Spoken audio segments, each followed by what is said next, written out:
নমস্কার, the board of নলেজের সবাইকে স্বাগত। আমার আজকের আলোচনার বিষয়বস্তু স্বামী বিবেকানন্দের প্রিয় শিষ্যা মিস মার্গারেট এলিজাবেথ নোবেল বা ভগিনী নিবেদিতার জীবন কাহিনী নিয়ে। ভগিনী নিবেদিতার জীবন কাহিনী কেমন ছিল এবং কখন ও কিভাবে তিনি স্বামী বিবেকানন্দের সংস্পর্শে আসেন সেই বিষয়ে আলোচনা করব। চলুন শুরু করি সেই আলোচনা। রবীন্দ্রনাথ ঠাকুর তাকে বলতেন লোকমাতা। ঋষি অরবিন্দ ঘোষ নাম দিয়েছিলেন শিখাময়ী। মিস মার্গারেট এলিজাবেথ নোবেল তথা স্বামী বিবেকানন্দের মানসকন্যা ভগিনী নিবেদিতা আয়ারল্যান্ড থেকে ভারতে এসেছিলেন। নিবেদিতা ভারতবর্ষে এসেছিলেন ভারতের মেয়ে হয়ে। তিনি মানুষের জন্য জীবন উৎসর্গ করেছিলেন। মার্গারেট যখন মাতৃগর্ভে, তখনই তার মা ইজাবেল প্রার্থনা করেছিলেন যে তার সন্তান নিরাপদে ভূমিষ্ঠ হলে ঈশ্বরের কাজেই তাকে তিনি উৎসর্গ করবেন। 1867 খ্রিস্টাব্দের 28 অক্টোবর উত্তর আয়ারল্যান্ডের এক আইরিশ পরিবারে মিস মার্গারেট এলিজাবেথ নোবেল জন্মগ্রহণ করেছিলেন। তার বাবা স্যামুয়েল রিচমন্ড ছিলেন একজন ধর্মযাজক এবং মায়ের নাম ছিল মেরি ইসাবেলা।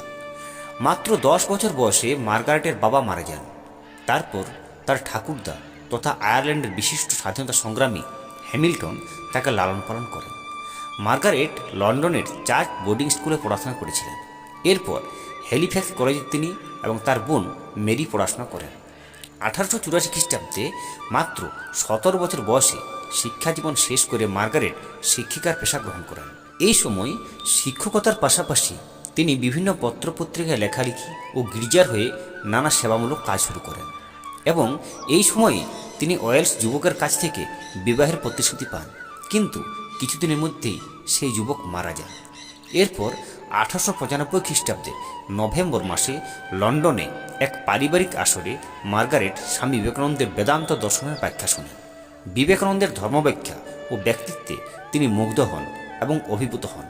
তার প্রতিটি বক্তৃতা ও প্রশ্নোত্তরের ক্লাসে উপস্থিত থাকতেন তিনি। এরপরেই বিবেকানন্দকে নিজের গুরু বলে তিনি বরণ করে নেন। 1898 খ্রিস্টাব্দের 28 জানুয়ারি স্বদেশ ও পরিবার পর্যন্ত ত্যাগ করে মার্গারেট চলে আসেন ভারতে। এই সময় বিবেকানন্দের কাছে ভারতের ইতিহাস, দর্শন, সাহিত্য, জনজীবন, সমাজতত্ত্ব, প্রাচীন ও আধুনিক মহাপুরুষদের জীবনকথা শুনে মার্গারেট ভারতকে চিনেন। ভারতকে আসার কয়েকদিন পর রামকৃষ্ণ পরমহংসের স্ত্রী সারদা দেবীর সঙ্গে তার প্রথম সাক্ষাৎ হয়। এরপর 25 মার্চ স্বামী বিবেকানন্দ নীলাম্বর মুখোপাধ্যায়ের বাগানবাড়িতে তাকে ব্রহ্মচর্য ব্রতে দীক্ষা দেন। তিনি মার্গারেটের নতুন নাম রাখেন নিবেদিতা। মেয়েদের লেখাপড়া শেখানোর জন্য নিবেদিতা উত্তর কলকাতার বাগবাজার অঞ্চলে 16 নম্বর বোসপাড়া লেনে নিজ বাসভবনে একটি মেয়েদের স্কুল খোলেন। 1899 খ্রিস্টাব্দে কলকাতায় মহামারী দেখা দিলে তিনি স্থানীয় যুবকদের সহায়তায় রোগীদের সেবা শুশ্রূষা ও পল্লী পরিষ্কারের কাজও করতেন। ভগিনী নিবেদিতা ভারতবর্ষে ব্রিটিশ বিরোধী আন্দোলনে যোগদানের ইচ্ছা প্রকাশ করেন, কিন্তু রামকৃষ্ণ মঠ ও মিশনের নিয়ম অনুসারে কোনো ব্যক্তি ধর্মের সাথে রাজনীতিকে মেশাতে পারবেন না।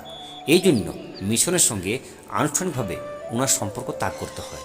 যদিও মা সারদা ও রামকৃষ্ণ মিশনের অন্যান্য সন্ন্যাসীদের সঙ্গে ওনার সুসম্পর্ক বজায় ছিল। তিনি ভারতবর্ষে প্লেগ দমন করতেও উদ্যোগী হয়েছিলেন।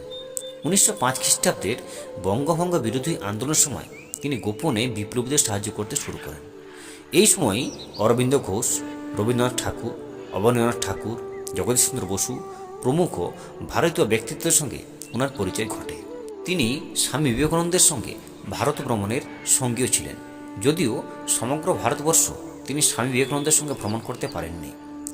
ভারতের গ্রীষ্মপ্রধান আবহাওয়ায় এবং অতিরিক্ত পরিশ্রম করার ফলে কয়েক বছরের মধ্যেই অসুস্থ হয়ে পড়েন নিবেদিতা। হাওয়া বদলের জন্য জগদীশচন্দ্র বসু ও তার স্ত্রীর সঙ্গে দার্জিলিংয়ে বেড়াতেও যান, কিন্তু 1911 সালের 13 অক্টোবর দার্জিলিংয়েই শেষ নিঃশ্বাস ত্যাগ করেন তিনি। মৃত্যুকালে ওনার বয়স ছিল মাত্র 44 বছর। কিন্তু এই 44 বছরের মধ্যেই ভগিনী নিবেদিতা ভারতের সবথেকে প্রভাবশালী মহিলাদের মধ্যে অন্যতম হয়ে ওঠেন। তার বই মাতৃরূপা কালী এটি পড়ে অনুপ্রাণিত হয়েছিলেন অবনীন্দ্রনাথ ঠাকুর এবং তিনি ভারতমাতার ছবিটিও এঁকেছিলেন। বিধাননগর অবস্থিত পশ্চিমবঙ্গ মধ্যশিক্ষা পর্ষদের 2010 খ্রিস্টাব্দে যে ভবনটি নির্মাণ করা হয়েছে সেটিরও নাম দেওয়া হয়েছে নিবেদিতার নাম অনুসারে। নিবেদিতা বিভিন্ন রকম বই লিখেছিলেন, সেই বইগুলি একটু জেনে নিই।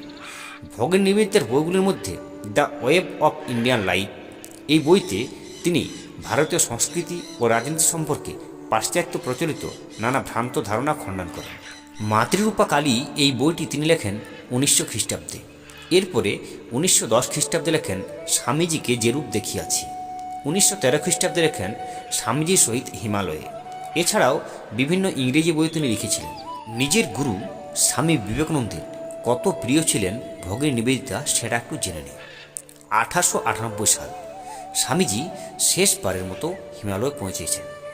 সেখানে শিবতীর্থ অমরনাথে শিবের কাছে স্বামীজি ইচ্ছা মৃত্যুর বর পেয়েছিলেন। সেই কথা গুহা থেকে বেরিয়েই প্রিয় শিষ্যাকেই প্রথম জানিয়েছিলেন। স্বামীজির মর্ত্যজীবনের এই পরম প্রার্থনাটির কথা জেনে বিস্মিত হয়েছিলেন নিবেদিতা। আরও বিস্মিত হয়েছিলেন স্বামীজি যখন তাকে বলেছিলেন তার এবার হিমালয় আসার অন্যতম উদ্দেশ্য শিব সুন্দরের কাছে নিবেদিতাকে উৎসর্গ করা। স্বামীজির শেষ জীবন যখন তার শরীর ক্রমশ ভেঙে পড়েছিল, নিবেদিতা তখন ছায়ার মতো তার অনুগামী ছিলেন। ভগিনী নিবেদিতা এবং স্বামী বিবেকানন্দের মধ্যে গুরু শিষ্যের সম্পর্ক এতটাই গভীর ছিল যে 3রা জুলাই এক দুর্জয় আকর্ষণে নিবেদিতা ছুটে গিয়েছিলেন বেলুড় মঠে। সেদিন স্বামীজি নিজের হাতে তার মানস কন্যাকে খাইয়েছিলেন এবং খাওয়ার পর নিজের হাতে জল ঢেলে তোয়াল দিয়ে হাত মুছিয়ে দিয়েছিলেন। নিবেদিতা তাতে আপত্তি করায় স্বামীজি নিবেদিতাকে বলেছিলেন যীশুখ্রিস্টের কথা, যিনি তার শিষ্যদের পা ধুইয়ে দিয়েছিলেন।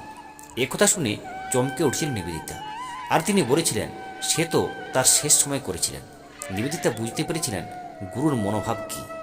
চোখে জল এসে গিয়েছিল তার, সজল চোখে রাজার দিকে চেয়েছিলেন অনেকক্ষণ। সিস্টার নিবেদিতা নিজের গুরু স্বামী বিবেকানন্দকে রাজা বলে ডাকতেন। বিবেকানন্দ জীবনের শেষ লগ্নে শিষ্যার মাথায় হাত রেখে আশীর্বাদ করেছিলেন। তাই নমস্কার বন্ধুরা, সিস্টার নিবেদিতা নিয়ে আমার আজকের আলোচনা এই পর্যন্তই। যদি আমার ভিডিওটি ভালো লাগে অবশ্যই চ্যানেলটি সাবস্ক্রাইব করবেন, লাইক ও কমেন্ট দেবেন এবং এই ধরনের ভিডিও নোটিফিকেশন পেতে নিচের বেল আইকনটি ক্লিক করবেন। নমস্কার।